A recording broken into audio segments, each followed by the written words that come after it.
Hello everyone, in today's video I'm going to show you how to play Roblox without downloading it on Mac.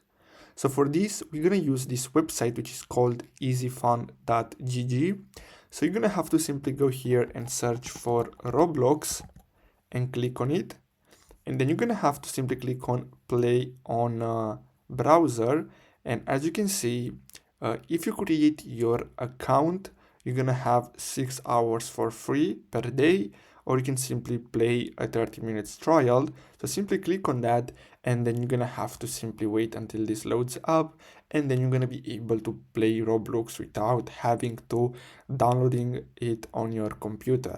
So basically that's all you have to do. I recommend you to create an account on easyfun.gg if you want to play more. Now as you can see, all I have to do is simply log into my Roblox account and I can start playing. So basically guys, that's all you have to do. I really hope you found this video helpful. Don't forget to like and subscribe. Thanks for watching.